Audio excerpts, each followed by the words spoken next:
नारळी पौर्णिमेचा उत्सव आहे दरवर्षीप्रमाणे याही वर्षी आला आहे. दरवर्षीप्रमाणे इथे आलेलो आहे. नारळाची पूजा करून आपण बघतोय की आज हा सण साजरा होत आहे. मोठ्या संख्येत लोक आज रस्त्यावर आलेले आहेत आणि दरवर्षी इथे असंच उत्साहाचं वातावरण असतं. कोकण असेल, मुंबईचा किनारपट्टी भाग असेल, मासेमारी करणाऱ्या समाज असेल, कोळी असेल, यांच्यासाठी हा खूप मोठा उत्सव असतो. खूप मोठा सण असतो आणि आपण पाहता मुंबईत देखील हा खूप मोठा सण असतो. काय वाटतंय की आज जसं ते समुद्राला नारळ अर्पण करून पुन्हा एकदा मच्छीमारीला सुरुवात केली जाते कोळी बांधवांकडनं, आपल्याला वाटत नाही का आपण देखील असा एक नारळ देऊन पुन्हा एकदा सरकारमध्ये बसू? मला वाटतं आज राजकीय बोलायचं नाहीये. आज मनात जे असतं ते प्रार्थना करायची असते, ते मनातच ठेवायचं असतं. देवाला माहिती असतं काय आपल्या मनात आहे ते. फिरू दे, चांगलंय, मैत्री अशीच असू द्या. अरे नाही नाही, कांदर नको, बस बस.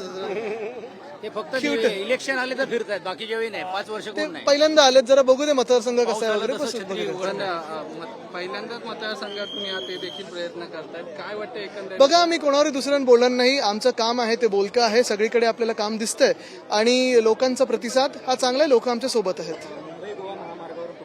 हो, मला वाटतं काय आहे की हे आता एकमेकांवर बोलून उपयोग नाही. स्टंटबाजी त्यांनी बंद करावी, कारण डरपोकासारखे सगळे जे पळून गेलेले आहेत ते आता एकमेकांवर बोटं दाखवत आहेत. महत्वाची गोष्ट हीच आहे की आपण पाहता मुंबई गोवा महामार्ग असेल, मुंबई नाशिक महामार्ग असेल आणि मुंबई अहमदाबाद महामार्ग असेल, एवढे खराब महामार्ग आहेत. नॅशनल हायवे अथॉरिटी ऑफ इंडियाकडे आहे. गडकरी साहेबांनी उत्तर द्यावं की हे कुठच्या कॉन्ट्रॅक्टरला दिलेलं काम आहे. मागच्या वर्षी देखील काही टोळींनी तिथे आंदोलन केलं होतं आणि मग मोर्चा वगैरे काढला होता आणि मग सांगितलं होतं आमचा मंत्री महोदयांवर विश्वास आहे. तो विश्वास खरा ठरलाय का? अजूनही महाराष्ट्रातल्या लोकांना टोल भरायला लागतोय. अजूनही रस्ते खराब आहेत. कॉन्ट्रॅक्टर बदललेले नाही आहेत. पण मंत्री महोदयांचं जगभरात कौतुक होतं की चांगले रस्ते बनवलेत. जर चांगले रस्ते बनवले असतील तर मग ही परिस्थिती महाराष्ट्रातल्याच रस्त्यांची का आहे?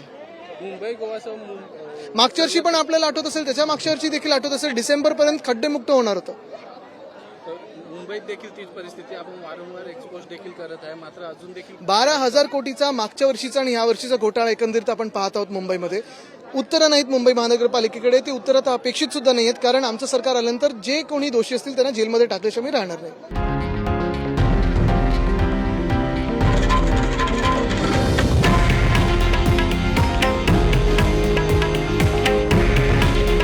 हे आहे देशातील नंबर 1 न्यूज नेटवर्क आणि आपण पाहत आहात TV9 मराठी. काळजी तुमची, हित महाराष्ट्राचं.